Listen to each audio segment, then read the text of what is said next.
Kalau ketua MK dulu adalah ipar, kalau wakil presiden adalah anak, kalau gubernur adalah mantu, kalau wali kota adalah adik, kalau menteri adalah keponakan.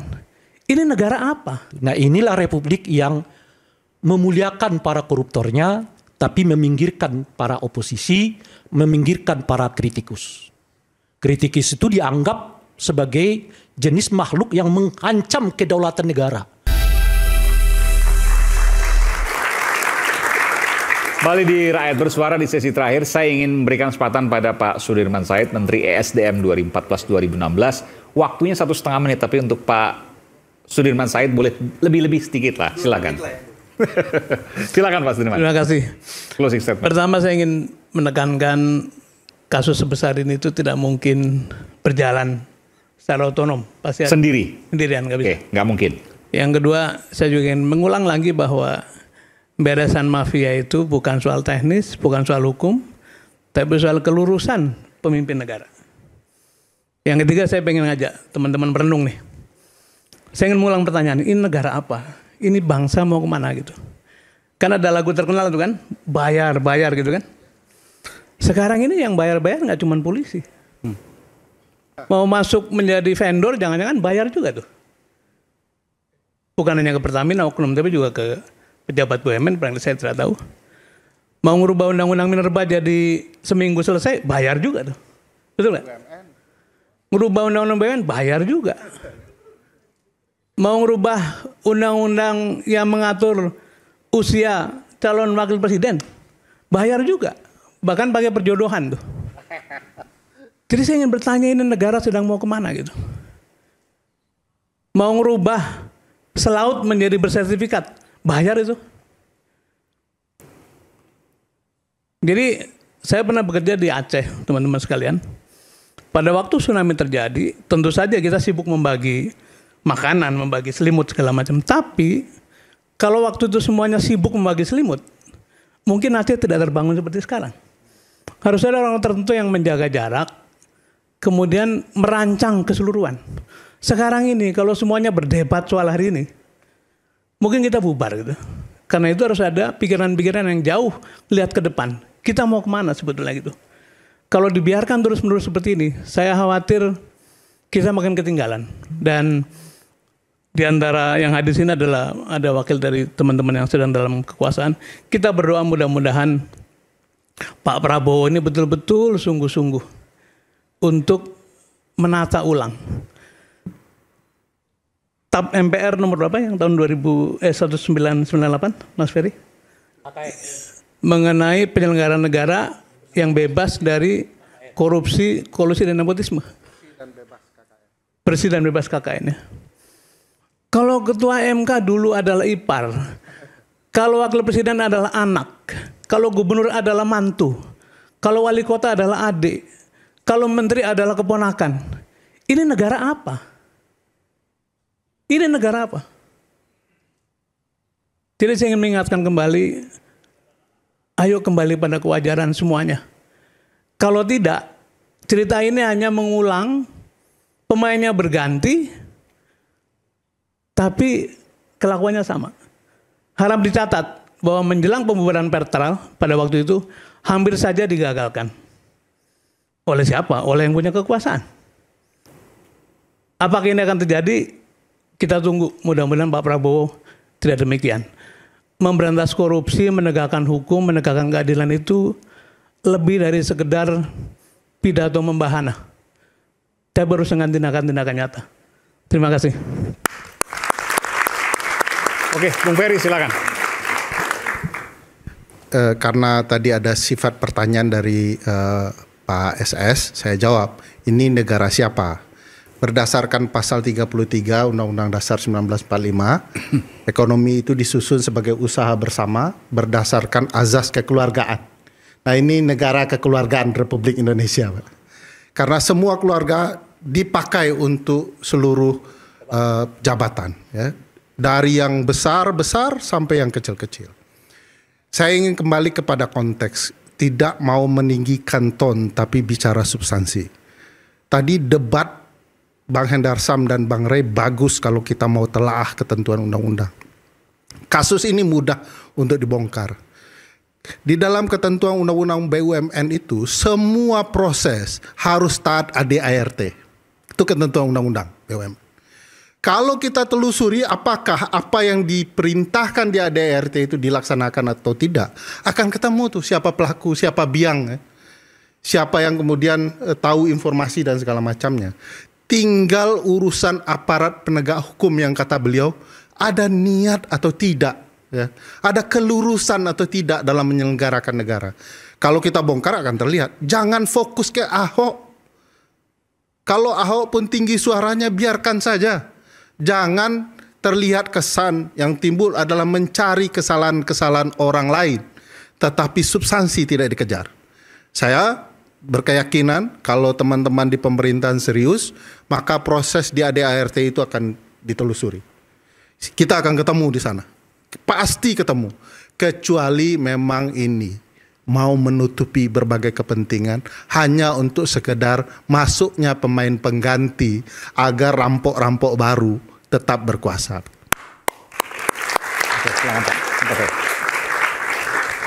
Baik, terima kasih. Jadi kalau kita membicarakan masalah korupsi, ini kan benang merahnya di masalah impor, ya. Baik itu untuk crude, baik itu untuk produk-produk bahan bakar minyak. Jadi untuk Pak Presiden sendiri sudah menyampaikan supaya atau punya wacana untuk 5 tahun itu tidak perlu lagi ada impor BBM.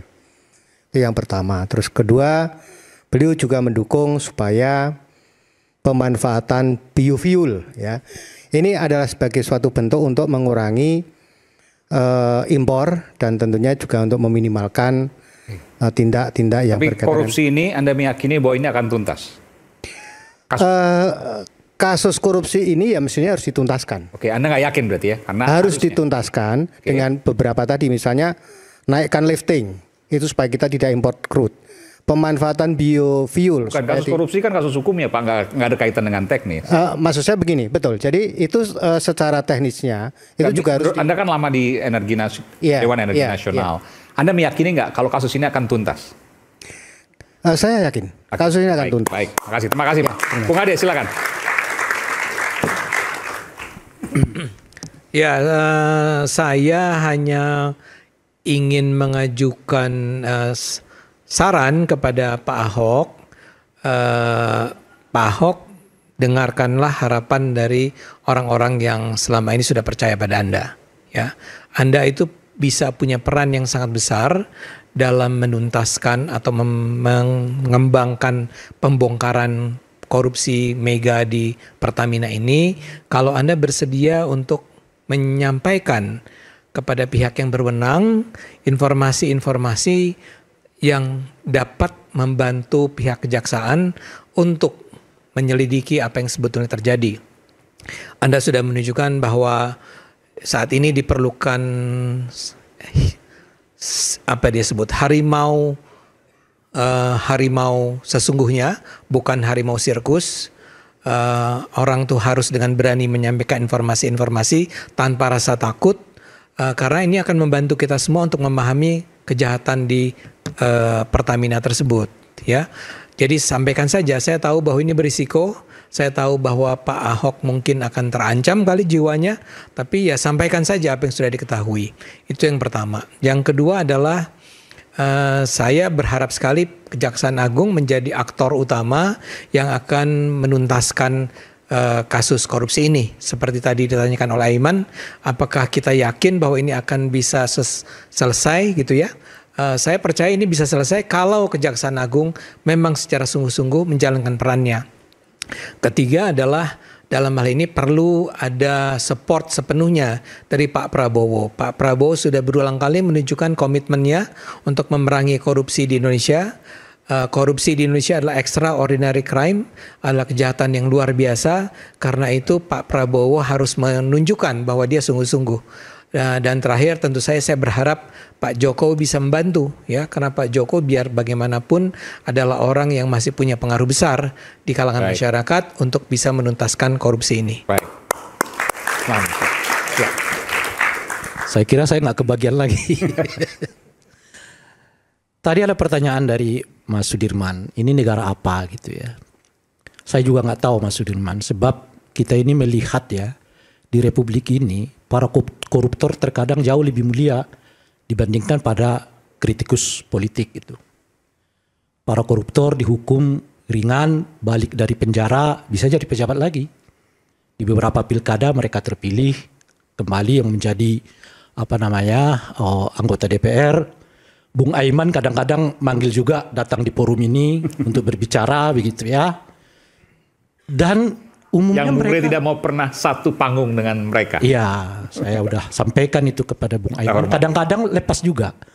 Karena tiba-tiba sorenya baru dikasih informasi narsumnya ini gitu. Nah, itulah Republik kita ini. Sementara para kritikus seperti Bung Ferry tiap hari dibully, ya. Sedikit salah kutip ngomong, ya bisa jadi persoalan, akan dibawa ke polisi. Polisi dengan cepat memprosesnya dan sebagainya. Dan secara ekonomi lemah. Backup politik juga lemah. Nah, ini Republik kita ini. Oleh karena itu, nggak ada orang yang merasa bahwa korupsi itu sesuatu yang salah. Karena dia bisa kembali ke posisi itu. 5 tahun berapa itu? Kan di pilkada kita yang sekarang itu beberapa dibatalkan Mahkamah Konstitusi karena ada sebagian orang mantan napi yang belum deklarasi ikut lagi di pilkada dan lolos di KPU maupun dari pengawasan Bawaslu dan sebagainya gitu. Nah, inilah Republik yang memuliakan para koruptornya tapi meminggirkan para oposisi, meminggirkan para kritikus.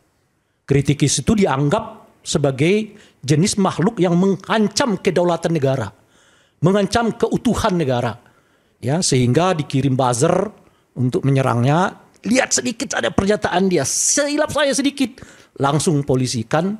Ingat ya, di pemerintahan Pak Jokowi berapa orang yang sudah ditetapkan sebagai tersangka kasus makar. Makar loh Pak. Ada nggak koruptor yang dipidana dengan pidana makar? Rasanya belum ada. Gitu. 270 triliun uang negara dihukum cuman 7,5 tahun, 6,5 tahun ya, sambil hakimnya tersenyum. Negara apa? Negara yang memuliakan koruptor, tapi tidak memuliakan para kritikus. Oleh karena itulah, ya Pak Sudirman Said, nggak ada yang berminat jadi kritikus, minatnya semua jadi politisi. Kalau penting ikut kekuasaan. Bahkan orang yang baca sejak mahasiswa buku-buku anti militerisme, ya ikut juga dengan pola-pola militerisasi yang terjadi era ini. Apa namanya ideologi itu? Tidak ada. Kekuasaan itu jauh lebih hebat. Karena dengan kekuasaan, kemuliaan hidup didapatkan, uang didapatkan, jabatan didapatkan, glorifikasi didapatkan macam-macam dan sebagainya gitu. Maka berbondong-bondonglah orang masuk kepada kekuasaan itu, meskipun yang didapatkan itu cuman remeh-temehnya, tapi berkuasa. Yang penting itu jabatan berkuasa itu. Nah, di kekuasaan itu orang bisa memutar semua. Hal yang ia tidak suka jadi suka. Hal yang ia tentang jadi kemudian sebaliknya. Dan muncullah glorifikasi. Oh, pemerintah sekarang hebat, pemerintah sekarang hebat, pemerintah sekarang hebat. Dan sebagainya gitu. Nah, itu yang kita hadapi sekarang ini. Oleh karena itu ya kita harus beri mungkin ya respek pada apa yang seringkali diingatkan oleh Cak Nur dahulu ya. Saya pernah undang beliau untuk bicara tentang apa sih sebetulnya makna beroposisi itu. Beliau tekankan betul. Oposisi itu sama mulianya dengan orang yang menjabat. Sebab peradaban itu nggak mungkin bisa kita bangun kalau tanpa ada A yang positif ataupun konternya B yang negatif. Selalu kan begitu. Tesis, antitesis, maka peradaban harus dimunculkan. Koruptor itu menyumbang apa bagi peradaban kita? Gak ada. Tapi mengapa ia mulia? Karena kekuasaan selalu berinteraksi dengan mereka gitu. Itu yang pertama. Nah, yang kedua. Ingat saja karena waktunya sudah habis. Oh, waktunya sedikit ya. Okay. Nah, yang kedua, di kita ini dari dahulu pola penanganan korupsi itu berawal dari pinggiran. Hampir selalu terjadi, kecuali yang tangkap tangan. 1-2 ketua umum partai pernah tangkap tangan ya diperiksa oleh KPK, dijatuhi hukuman. Tapi umumnya praktek korupsi kita itu berada dari luar, pinggir-pinggirnya. Semua kita selalu berharap mudah-mudahan ini akan jadi ya pintu masuk untuk mengungkap kasus yang besar. Kasus bambu, berharap ini akan terjadi perubahan. Stop di situ saja. Setidaknya hari ini kita tahu. Apakah akan kasus Pertamina ini berlanjut sampai seterusnya? Ya kalau yang lain sih Bung Ade masih yakin, Bung Endarsam masih yakin. Ya. Tapi saya mau mengatakan itu tadi yang saya tanyakan. Gimana melihatnya Menteri BUMN-nya sudah bertemu dengan Jaksa Agung? Bagaimana melihatnya tiba-tiba Menteri SDM-nya mengatakan nggak ada itu namanya oplosan? Bagaimana melihatnya ketika kita melihat DPR-nya justru ya melakukan sidak dan mengungkap bahwa nggak ada yang namanya oplosan di tengah kasus ini sedang diselidiki. Elit-elit politik seperti mengingkari bahwa terjadi praktek yang disebut dengan oplosan itu. Lalu kita di tengah itu berharap ini akan naik kasusnya. Berharap lagi, berharap lagi, berharap lagi. Kita menjadi manusia yang selalu berharap untuk tidak pernah mendapatkan mimpi yang sesungguhnya. Terakhir Bung Aiman, itu lagi yang saya sebutkan tadi. Bagaimana pintu Pertamina ini dijadikan perubahan besar di era Pak Prabowo? Mohon maaf. Kita mendengar kasus tadi, ada menteri yang ngangkat adiknya jadi staf ahli, ditegur presiden enggak? Bung Ferry membawa kasus yang berhubungan dengan retret yang diduga ada tindak pidana korupsi. Kita akan lihat ditanggapi KPK enggak? Ada kasus dulu ya, staf kementerian ditersangkakan oleh KPK lalu dibatalkan oleh pra peradilan, sekarang jadi wamen. Dalam belum lagi kasus yang berhubung dengan impor gula, impor apalagi itu minyak apa yang mengakibatkan harga minyak goreng kita naik pada saat itu, apakah itu akan dituntaskan atau tidak? Kalau masalah kecil ini saja Pak Prabowo nggak berani menegur menterinya, maka itu yang saya sebut macannya Pak Prabowo itu tinggal di podium, beliau jalan kemana-mana. Jadi setiap beliau pidato itu kelihatan macan, tapi turun dari podium itu selesai juga lah macannya itu. Terima kasih. Baik. Silakan. Terakhir. Jangan terlalu panjang ya. Untuk menjawab silakan. Tergugah sekali apa yang dikatakan oleh Bang Rangkuti. Kalau kita bicara demokrasi di era pemerintahan Pak Prabowo ini, ya kan, dengan narasi kalimat-kalimat frasa yang disampaikan oleh Bang Ray Rangkuti ini semua ini kalau saya orang hukum ya, saya concern juga di pidana, ini semuanya ini setengahnya itu tuduhan dan fitnah kalau bisa katakan. Tapi apakah beliau diproses? Tidak. Apakah Bung Ferry Amsari pernah diproses? Tidak, mungkin. Oh, sering dilaporkan. Sering dilaporkan. Tapi diproses atau tidak? Diproses. Iya, jadi berarti kan tidak. Di era Pak Jokowi 4 kali dilaporkan ke polisi. Kapan? Di era Pak Jokowi. Oh, era Pak Jokowi. Kan kita ngomong sekarang. Ya. Kan? Kita ngomong sekarang. Lagi-lagi beda lah ya. Beda Pak Jokowi, beda Pak Prabowo. Ini yang gue demen dari Hendarsam tuh. Yang nggak berani dilakukan oleh Pak Ade Hermando. Jadi gitu ya. Jadi saya pengen memberikan suatu gagasan demokrasi yang ingin ditonjolkan oleh Pak Prabowo pada saat ini. Beliau Ferry Amsari, mungkin ada Refli Harun. Singkat aja Bang ya kan?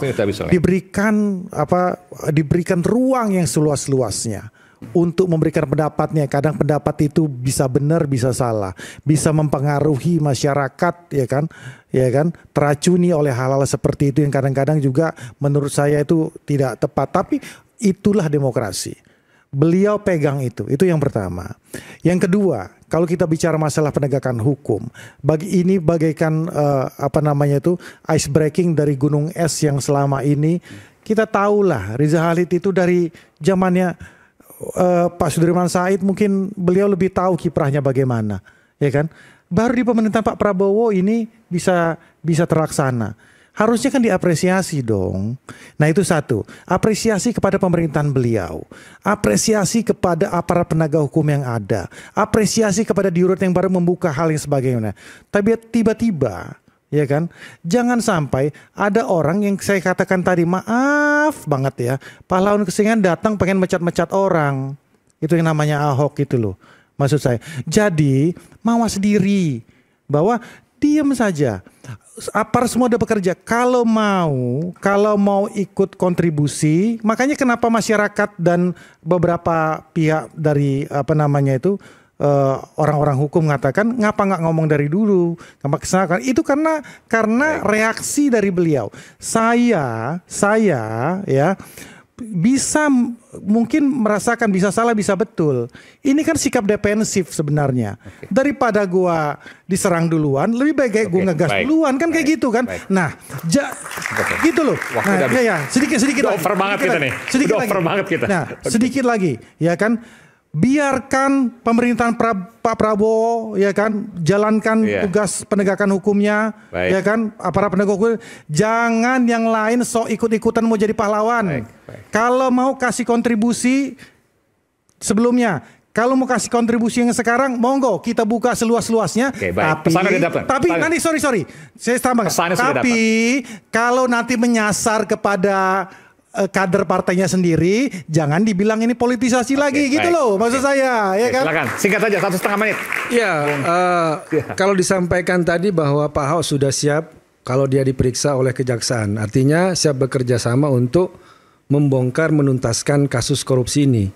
Nah, ketika beliau menyatakan akan membawa dokumen dan sebagainya, ya jangan dituduh pahlawan kesiangan atau diserang atau apapun namanya.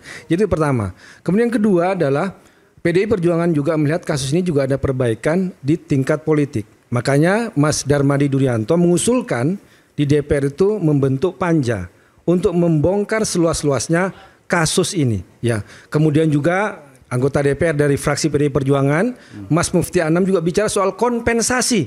Karena yang rugi ini nggak hanya negara, tapi rakyat yang ditipu mau ngisi Pertamax karena merasa tidak punya hak untuk mengisi BBM bersubsidi tapi mengisi Pertamax ternyata ditipu ya.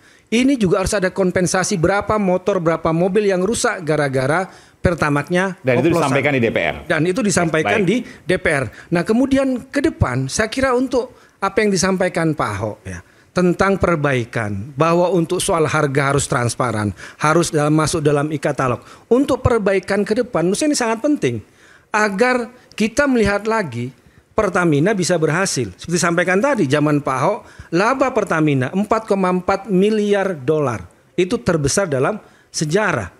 Tapi ini tantangan juga. Sekarang kan Komut Pertamina, Dirut Pertamina kan dari partainya dari Mas Hendar Sam nih. Bisa nggak mencetak laba bersih seperti itu? Karena kalau bicara tahun 2024 saja hanya 2,6 miliar dolar. Kita bicara soal perbaikan. Korupsinya harus dong dibongkar. Harus dong siapapun yang bertanggung jawab. Jangan tiba-tiba Kejaksaan Agung sudah bertemu dengan Kementerian BUMN, Menteri BUMN yang seharusnya dia juga ikut bertanggung jawab dalam kasus korupsi ini.